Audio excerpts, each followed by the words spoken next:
our criminal attorney general, Eric Holder, has announced the creation of a task force within the Justice Department to combat an escalating danger from homegrown terrorists within the United States. See, U.S. Reconstitutes group to fight homegrown extremists. See, it's not even terrorists, it's extremists. That could be, I don't know, anyone, okay? Just for saying the wrong thing now, I mean, you're pretty much put on trial, just for utilizing your First Amendment right, your God-given First Amendment right. But here, it says, the United States is reviving a law enforcement group to investigate those it designates as domestic terrorists, the Department of Justice announced Tuesday. Okay, well, they claim it's to combat domestic terrorism, but really it's just to start a war with anyone who disagrees with them politically, or just disagrees with them at all. Someone who's a nonconformist, which is a good amount of Americans.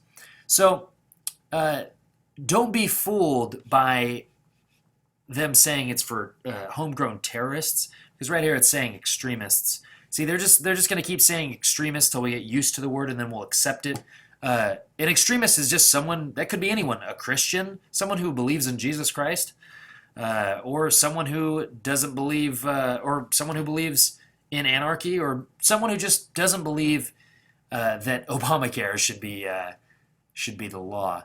But I just wanted to talk about this because this is the plan for America. See, all our wars that we had overseas were just about control. It had nothing to do with the safety of Americans. In fact, the Patriot Act took away our Bill of Rights, and then that Bush signed, and then after 9/11, and then the NDAA, which Obama signed, which still no one talks about, but maybe Ted Cruz and Rand Paul.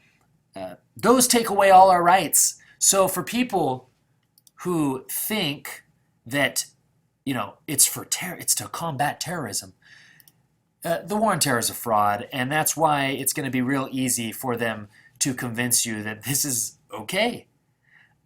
Because we are gun owners and conservatives, libertarians, real liberals. We are the enemy.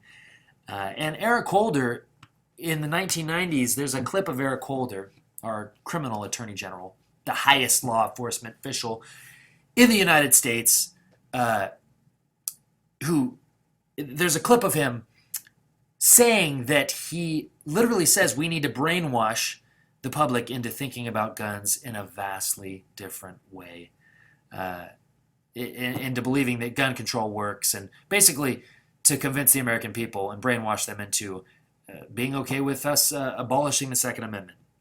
So for all those neocons that are pro-war on terror, well, hey, the war on terror could be you.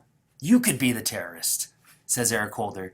So just keep that in mind before you continue to support all these foreign wars fighting a ghost enemy without properly doing your research on certain things like 9/11 and false flag terrorism. So anyway, Stu Webb out.